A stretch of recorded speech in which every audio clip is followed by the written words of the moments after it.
Assalamualaikum warahmatullahi wabarakatuh. Selamat siang, Om Swastiastu, Namo Buddhaya, salam kebajikan, Rahayu Rahayu Rahayu, Dulur Tribun Jatim dan Pembaca Surya. Kali ini kita ada di kantor Kecamatan Sawahan, Pemkot Surabaya, Dulur.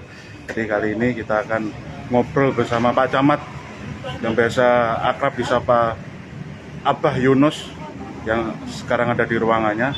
Kami akan ngobrol mengenai bagaimana sih progres UMKM bagi warga X lokalisasi Ndoli yang sudah berjalan hampir kurun waktu 8-9 tahun, hampir 1 dekade pasca penutupan sejak tahun 2014. Jadi sedikit kami sampaikan, pasca penutupan X lokalisasi Ndoli dan Jarak di tahun 2014 sekitar 8-9 tahun silam, pihak Pemkot berupaya bagaimana agar warga-warga yang semula hidup menggantungkan aktivitas bisnis yang ada di kawasan lokalisasi tersebut bisa masih tetap memiliki penghasilan.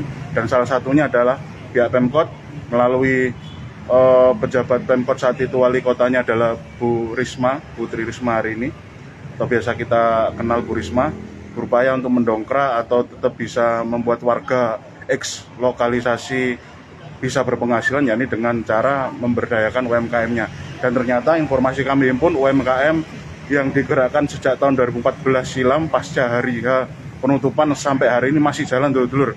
Hampir ada 100 UMKM yang masih berjalan dan masih didampingi oleh pihak Pemkot dan sudah dapat penghasilan dan mampu menghidupi mereka hingga hampir kurun waktu 8-9 tahun. Dulur-dulur, kita akan coba ketemu Abah Yunus di ruang kerjanya. Izin ini Dulur Tribun Jatim dan Pembaca Surya, semacam penasaran Pak, dengan setelah hampir 8-9 tahun pasca hari H penutupan sejak 2014 kawasan lokalisasi Ndoli Jarak, ini pihak Pemkot berupaya mendampingi warga yang dulu sempat menggantungkan hidupnya di aktivitas bisnis tersebut untuk tetap bisa survive. Nah, ternyata UMKM yang dipilih dan informasinya UMKM yang digerakkan warga sejak 2014 sampai sekarang ini masih tetap hidup, masih tetap bisa membiayai mereka dan memberikan optimisme yang mungkin akan berlangsung terus selama-lamanya, Pak. Nah, ini bisa jenengan sampaikan, Pak, sebenarnya bagaimana sih, Pak, ulasan awal mengenai kondisi perkembangan UMKM warga X Ndoli Jarak yang sudah muncul sejak 2014 di hari penutupan itu? Jadi dalam rangka penutupan Ndoli ada 2 skema yang dilakukan pemerintah Kota Surabaya waktu itu. Yang pertama adalah pemberdayaan masyarakat melalui ekonomi. Pemberdayaan itu ada 2, X-Linmas, ya, tenaga-tenaga keamanan warga terdampak pada saat itu, ada yang direkrut ya menjadi tenaga driver, Linmas, dan sampai sekarang masih tenaga driver di sosial ya untuk ambulan, kemudian di Linmas, di Satpol, itu ada, itu skema pertama. Kemudian yang kedua, bagaimana kemudian ada sumber ekonomi baru melalui UMKM. Jadi sebelum penutupan pemerintah kan sudah melatih. Jadi pada saat itu tuh sudah diarahkan itu untuk produksi. Contoh ya, slipper. Jadi sebelumnya sudah dilatih itu bagaimana menjahit sandal, bagaimana menjahit sepatu. Ketika ditutup ya, ini kita gerakkan. Yang setelah dilatih, kemudian apa lagi yang kita gerakkan? Bagaimana kemudian masyarakat Surabaya dan masyarakat luas itu bisa tahu kalau warga Ndoli, ya warga Putrajaya ini bisa berproduksi batik, bisa memproduksi slipper. Salah satu tugas pemerintah kota bagaimana mengelingkan produksi warga dengan market, dengan pasar. Ya, kita tidak bisa. Kita semua tahu banyak hotel di Surabaya, baik itu yang bintang 5 sampai bintang 1 atau lah, itu yang kita ajar untuk bekerja sama. Ya, sehingga keberadaan investasi yang ada di Surabaya melalui hotel ini juga mempunyai dampak sosial. Ya, dan alhamdulillah sampai sekarang masih bisa survive. Saya kemarin coba pantau, kita koordinasi kan tiap bulan kita pantau berapa sih omsetnya. Alhamdulillah sekarang 70 hotel ya yang disupport oleh teman-teman warga Putat ini yang hati. Saya pikir mereka sudah mandiri, sudah dikelola dengan bagus, karena kemudian hasil produksi itu setiap bulan penghasilan mereka bisa di atas UMR sama masing-masing orang. Di atas UMR. Ya. Kemudian Mbak Ati ini dulu dia pada saat masih ada kehidupan malam itu dia jualan tuh. Kalau malam jualan di Wisma-Wisma. Menggantungkan Ya, hidup aktivitas ya. warga di situ. Pada saat dikembalikan fungsi, saya lebih suka menggunakan istilah pengembalian fungsi pemukiman, ya, karena Doli tidak pernah dibuka, Ya, benar. Ya, kan? Pengembalian fungsi. Tapi di situ ada deviasi, dan kemudian pemerintah mengembalikan fungsinya. Apa fungsinya? Pemukiman. Pada saat dikembalikan fungsi pemukiman, ya bisa dikatakan kegalauan ada, kegalauan. Tetapi ketika kita yakin, ya ini belum kiamat, ketika ada semangat, ya Tuhan kasih jalan. Ya, terbukti Ati, kemudian Jarwo ini kan dulu jualan kopi, semalam di sawah, Karuan ya hasilnya. itu. Kalau ukuran sekarang memang lebih banyak Dulu. tetapi tidak ada keberkahan di situ. Siap. Ya, dan Jarwo ini tidak sekarang berproduksi tempe. Nah, kalau orang mengenal tempe Bang Jarwo, dan saya pikir semua sudah tahu tuh, tempenya enak. Awal mula semua tahu lah bagaimana dulu ceritanya Jarwo ini yang kontra penutupan, kemudian dia bisa berubah pikirannya dan ada semangat, dan sekarang justru menjadi inspirasi ya motor penggerak orang-orang lain, ya, bahwa ketika semangat itu ada, kemauan untuk berbuat ada, disitulah Tuhan memberikan jalan. Ati juga sama. Jadi Ati itu ketika merintis itu sempat jatuh, ininya patah. Nah, Jarwo pun jadi masing-masing ini punya cerita. Dan alhamdulillah sekarang mereka sudah lebih baik daripada dulu. Nah, Jarwo ini kan jualan kopi dulu ya. Awal produksi 2 kilo. Ya, produksi 2 kilo. Kemudian jalan pada saat itu terus sampai sekarang antara 20-25 kilo. 25 kilo. Ya, antara 20 sampai 25 kilo itu satu hari. Ya, berkembangnya Jarwo ini tidak hanya ketika dia sudah mulai bangkit, banyak juga teman-teman media yang membantu sehingga dia bisa mengeluarkan sebuah karya tulis, ya, menjadi pembicara. Ini kan sisi lain, ketika kita ada semangat, ketika kita tidak menyerah terhadap keadaan, ya dong, sudahlah, jalan dibuka. Arif juga begitu. Arif ini dulu dia parkir, ya, semalam bisa dapat jutaan, apalagi malam minggu. Semalam ya, itu ya. Tetapi kemudian dia sadar tidak ada keberkahan di situ. Akhirnya dia coba kemudian sablon, ya, usaha di bidang garmen itu, ya. Saya masih ingat waktu itu saya dorong supaya dia punya CV. Alhamdulillah sekarang sudah mandiri, dia sudah produksi di rumahnya, punya pekerja, punya alat, dia sudah bisa masuk untuk ikut kontrak segala macam. Berarti ini kan sudah survive, sudah mandiri. Ketika sudah mandiri, kita lepas, kita bentuk lagi yang baru. Nah, kalau konsep ini jalan, saya yakin pelan tapi pasti semuanya pasti kita bantu masyarakat di sini. Kemudian Fitri sampai detik ini masih berproduksi. Salah satu yang membuat saya bangga adalah produksi apa itu, Pak? Batik. Ya, salah satu yang membuat saya bangga. Kalau nggak salah antara tahun 2018 kalau nggak 2019 gitu ya. Batik buatan dia itu bisa diterima oleh Oscar Lawan. Oscar apa? Nah, kemudian juga Oscar bisa dibawa ke peragaan busana di Perancis waktu itu. Ini membuktikan bahwa warga saya tidak kalah.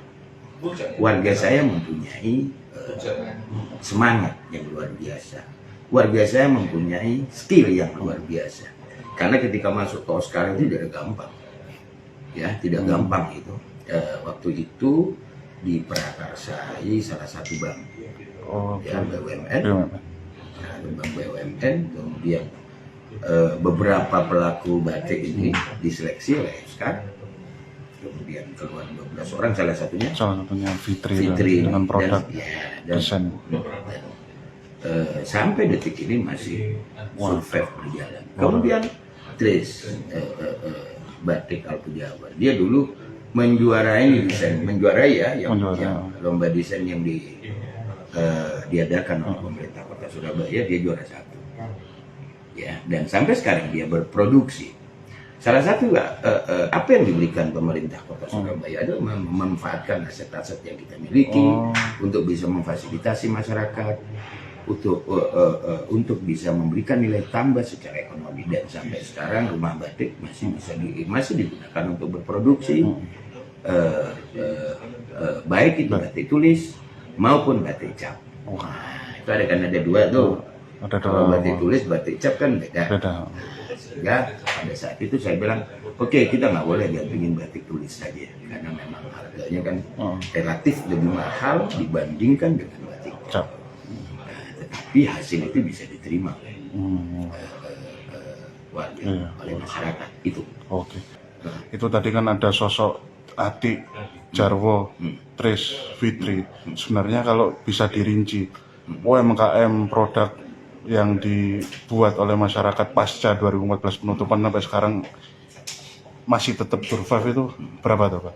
Dan bisa 54. Ada sih yang saya cek tadi saya setiap saat kan mesti ngecek ya di DS Point.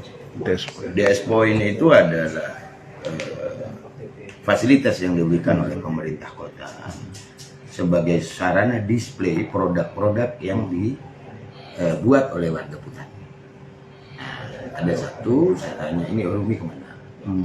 Dulu ada Rumi, saya pikir hanya itu yang baru. Kemudian sekarang produksinya tidak seperti dulu. Kalau dulu konstan. Mungkin bisa jadi ada sumber, ada pekerjaan lain, sehingga itu bagi kami kan tidak masalah. Itu pilihan. Tetapi bagaimana kemudian pemerintah menyiapkan? Ya, kalau kemudian selanjutnya monggo dilihat. Yang penting saya pikir masyarakat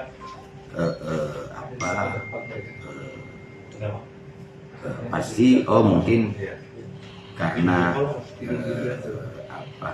kelompoknya kemudian kan bisa jadi begitu. Tapi kemudian yang penting secara ekonomi masyarakat ada sumber yang lain. Oke, siap. Pak, sebenarnya bagaimana sih sistem pembinaan UMKM yang berjalan bertahun-tahun ini sejak 2014 hingga sampai di tahun ke-8 atau bahkan kita bisa nyebut hampir 1 dekade ini penutupan ini. Nah, ini sistem yang diterapkan dari pihak Pemkot, Perindak, ke pihak camat sampai ke sistem paling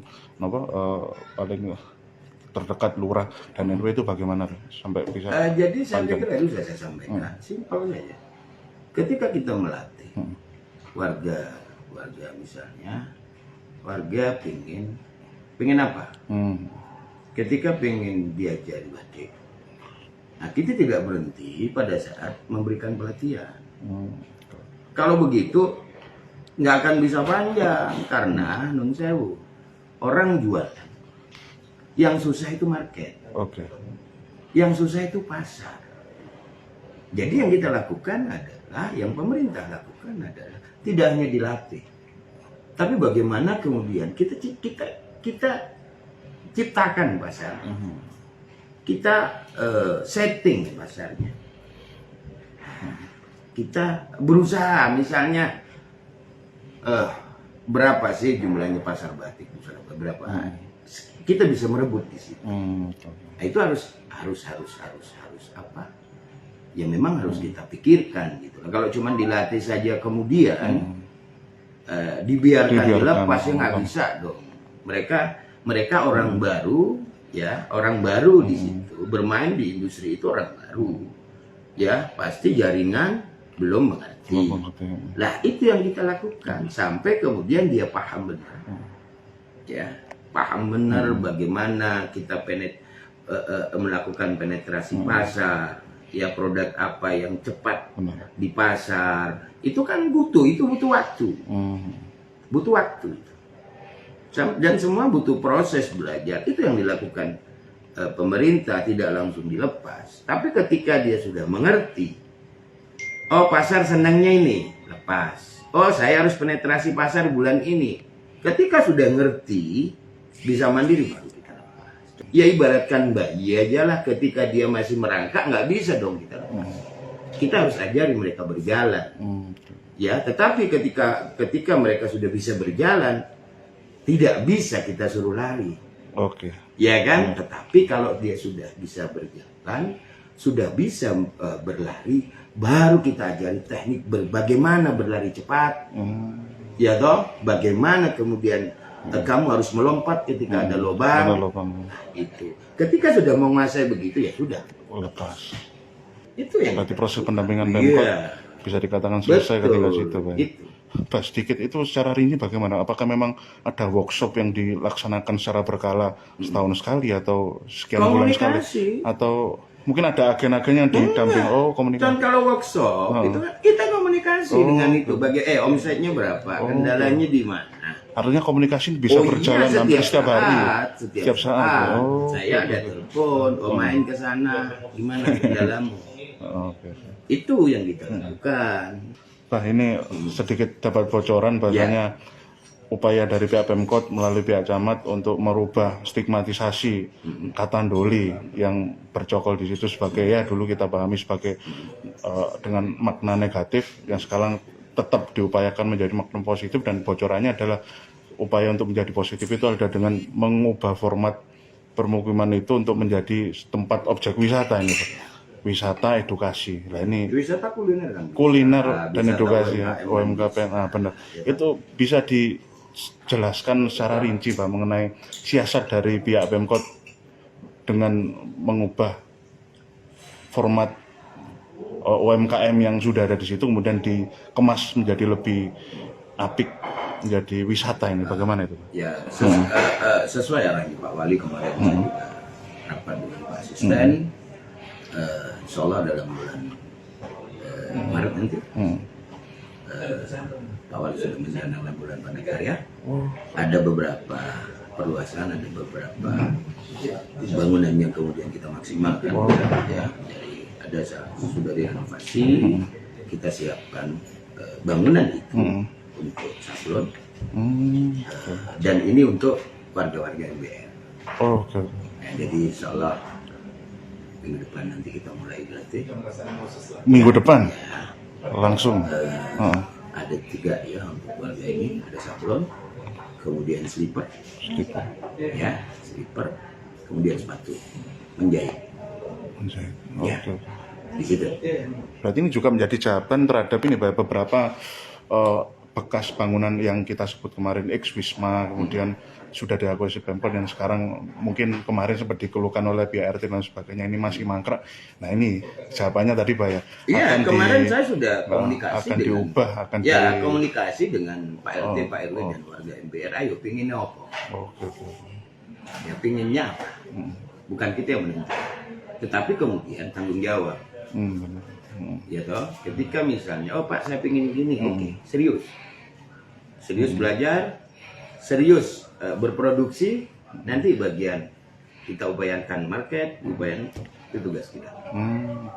Ya toh, jadi untuk awal masyarakat hanya berproduksi, serius, bersungguh-sungguh, ya punya jiwa petarung. Karena kalau nggak punya jiwa petarung nggak bisa. Namanya orang jualan, orang dagang itu nggak langsung jadi. Yang langsung jadi, pertama usaha langsung jadi, itu hanya ada di sinetron. Sinetron ya. Iya. Kalau di kehidupan nyata mesti harus jatuh bangun. Sangat kompleks Wah, sebenarnya. mesti jatuh bangun. Jatuh bangun itu. Berarti bisa dikatakan UMKM yang masih berlangsung sampai 9 tahun bahkan hampir satu dekade ini adalah bentuk mentalitas jiwa petarung dari masyarakat ex-Doli yang tidak ingin tergantung kembali dengan aktivitas lama. Ya. Luar biasa. Contoh ini aja. Misalnya nggak punya jiwa petarung, gampang menyerah. Pada saat itu Atik nagih uangnya sandal jepit waktu itu. Kecelakaan, dia jatuh di jalan Kenjeran itu, patah ini, mundur mas. Saya bilang terus, insya Allah ini ada jalan, insya Allah ada jalan. Begitu. Ya pasti lu pasang surat biasa tuh. Jangan gampang menyerah. Iya banyak cerita. Berarti pendampingan Pemkot itu bukan hanya sebatas infrastruktur dan itu, tapi mentalitas juga. Sekarang sama, misalnya sampean saya ajari nih, bikin bakpo. Sampean tidak pernah tahu pasarnya bakpo. Setelah bisa, terus saya tinggal. Bingung sampean ini bakpo gue jual di mana? Ya, kira-kira gue jual di mana? Terus harganya berapa supaya gue bisa bersaing? Kan nggak gampang. Benar. Nggak gampang. Ada sekolah secara teori, tapi langsung sekolah praktek itu nggak gampang, butuh waktu. Contoh kenapa? Kemudian saya katakan sudah kita cari, kita coba di sini. Ya, saya belajar dari orang tua, gitu. Ya, nggak usah terlalu banyak ngambil untung, yang penting putarannya cepat. Sekarang misalnya ngejual nih, dapat untung 1 juta, tapi setahun sekali. Ya, mending 100.000 setiap hari. Logis. Tuh, iya, itu memang hukum dalam berdagang. Dan itu yang diedukasikan, diajarkan, termasuk mentalitasnya. Ini tadi tertarik dengan istilah penggunaan jenengan mengembalikan fungsi permukiman di Doli. Artinya sejak awal memang masyarakat harus dipahamkan Doli tidak pernah dibuka aktivitas esek-esek, tidak pernah ada benar. Nah ini kalau kita lihat dari pihak Pemkot berupaya untuk mengembalikan fungsi itu adalah dengan banyak membangun fasum. Mana kita ngecek ada fasum taman bermain, dan lapangan dan lain sebagainya. Nah ini bisa dengan ulas di kawasan lokal eks lokalisasi itu berapa jumlah fasumnya yang menunjang aktivitas warga yang secara positif, edukasi anak dan lain sebagainya. Di Kabupaten Gunung Timur itu ada 2 ya, ada taman, kemudian ada lapangan futsal, kemudian di RW sebelah itu ada 1. Kemudian warga juga mengusulkan ini supaya bisa indoor, Pak. Ya, itu indoor untuk apa itu, Pak? Untuk futsal? Untuk misalnya futsal, ketika indoor itu kan bisa untuk futsal, bisa untuk basket, bisa untuk bulu tangkis. Di situ. Nah, terus ada yang mengusulkan untuk gedung pertemuan. Ada salah satu warga itu kan memang atlet judo. Sekarang berada di Banten, dia ambil atlet Banten. Nah, cikal bakalnya dari sini, dari Kutaji Agam 2. Terus Rizky Ridho itu ya orang sini, itu orang Kutat itu. Orang Kutat. Rizky Ridho dulu yang main di timnas. Nah, ini kenapa kemudian pemerintah menyiapkan fasilitas-fasilitas itu? Berapa puluh tahun anak-anak kita tidak punya ruang. Siap. Ya, berapa puluh tahun. Mungkin anak-anak kita nggak punya ruang untuk bermain, untuk ini. Masa itu lebih tua dari umur saya. Masa itu iya. Hampir saya pikir usia saya 45 tahun. Anak-anak tidak punya ruang itu lebih dari 45 tahun. Berarti kan lebih dari usia saya. Iya kan? Bagaimana kemudian pada saat tempat itu masih dibuka? Apakah dia bisa bermain?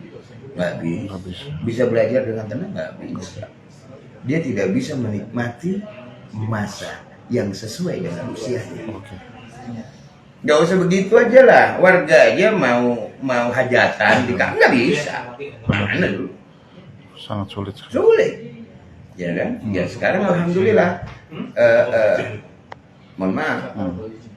Kalau orang yang tidak tahu Doli dulu, ketika masuk sekarang, pasti ada pertanyaan, apanya yang berubah? Karena Doli sekarang tidak ada bedanya dengan kampung-kampung yang lain. Kupang Gunung Timur itu tidak ada bedanya dengan kampung-kampung yang lain yang ada di Surabaya.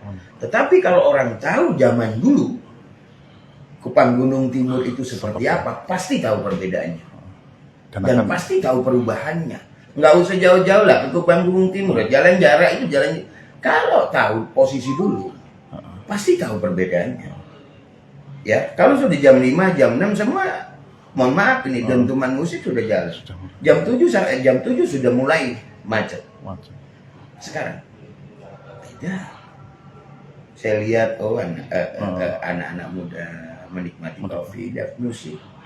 Sekarang sudah bukan sesuatu yang ini kan di situ. Berarti apa? Ada perubahan. Ya orang sudah tidak alergi lagi nyebut nama Doli. Karena kemudian nama Doli itu kita geser menjadi sebuah kekuatan masyarakat. Oke, siap. Kata Doli digeser menjadi kekuatan masyarakat, siap. Menjadi sebuah kekuatan masyarakat. Saya tanya nih, siapa yang nggak kenal kawasan itu? Semua kenal. Kita geser menjadi kekuatan, menjadi nilai positif. Apa? Batik Doli. Oh ya, sama. Iya kan? Sami Jali, Samilah Jarak Doli. Ya toh, tempe Doli Banjarwo. Kan digeser itu. Berarti kita sudah punya kekuatan untuk membantu memasarkan produk-produk baru. Yang negatif kita kelemahan ini kita dorong menjadi sebuah kekuatan. Dimaknai ulang kekuatan. Mungkin itulah mengapa produk UMKM pedagang-pedagang di situ sangat kayak mudah sekali menggunakan kata Doli untuk produknya bakso Doli. Karena itu ada kekuatan itu. Oke. Ya. Kalau ini saya tambahin Doli Saiki. Bukan Doli. Oh siap. Doli Saiki bukan Dolian dulu. Waduh luar biasa. Itu. Bah, sedikit mengenai di depan gang utama Ring 1 Gang Doli. Itu depan seberangnya ada semacam sentra wisata kuliner. Ketika kami ngecek di sana, itu kayak studio luas, lantai 2 dan ada kayak rooftop itu Pak. Ya. Masih proses itu belum jadi. Nah itu bisa disampaikan katanya sudah sempat ada pedagang yang berjualan di situ. Di sebelahnya ada, tapi kemudian sesuai siasatnya nanti sesuai arahan Kak Wali. Ya kita ini aja lihat segmennya mau kemana. Jadi orang jualan itu kan harus punya. Segmen pasar yang harus saya tuju adalah ini. Nggak boleh dong, harus fokus. Sekarang misalnya begini nih, ya. Orang produksi sepeda, jualan sepeda, berarti gue yang bidik pecinta sepeda, iya kan? Kan begitu, macam laptop nih. Kenapa dibuat laptop? Tab ini ya. Kenapa dibuat tab? Karena bidikannya adalah orang yang selalu dinamis. Dan dia butuh sekali, nggak mungkin dia kemana-mana bawa PC kan? Benar. Dia akhirnya dibuatlah seperti ini. Sama, nanti sasaran pasarnya, penetrasi pasarnya, pasar apa yang harus kita penetrasi? Kalau anak muda ya sudah tampilannya anak muda. Berarti SWK nanti untuk ke sana ya. Insyaallah. Jadi akan dibuat kayak semi cafe, ada sentra kulinernya di bawah, di atas nanti untuk live musik. Kemarin koordinasi dari teman-teman dinas koperasi, segmennya begitu. Mungkin yang ingin jenengan sampaikan kepada masyarakat di luar warga Doli, bahasanya ini sekarang sudah hampir 10 tahun, hampir 1 dekade lah kita bisa nyebut demikian. Warga ex lokalisasi sudah move on dengan segala bentuk kekuatan melalui UMKM dan wisata edukasi masyarakatnya di situ lah. Ini yang ingin jenengan sampaikan pada masyarakat luas apa ini Pak? Setelah mewakili. Kami nyuwun sambung doa, sehingga kami tidak hanya saya, tetapi teman-teman camat di Surabaya bisa bermanfaat untuk warga kota Surabaya. Karena seperti yang disampaikan Pak Wali, orang yang baik adalah orang yang bermanfaat untuk orang lain. Dan itu sudah insyaallah menjadi satu kalimat ya yang selalu tertanam di hati dan pikiran kita. Sehingga kalau doa warga kota Surabaya diijabah. Kami tidak akan kesulitan menjadi hal itu. Allah pasti berikan jalan, Allah pasti berikan kekuatan, Allah pasti berikan kemudahan kepada kami pada saat kami memegang amanah. Itu harapan saya. Karena tidak mudah. Apa yang kamu lakukan menjadi tanggung jawab di dunia wal akhirat.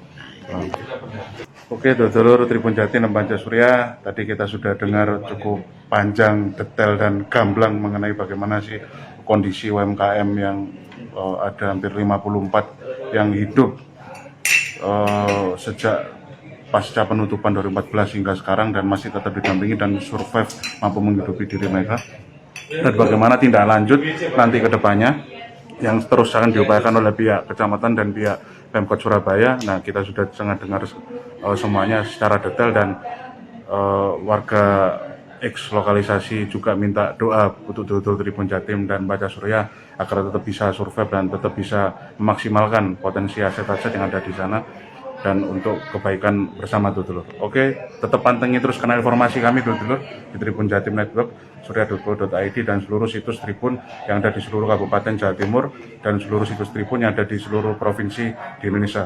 Terima kasih banyak. Wassalamualaikum warahmatullahi wabarakatuh.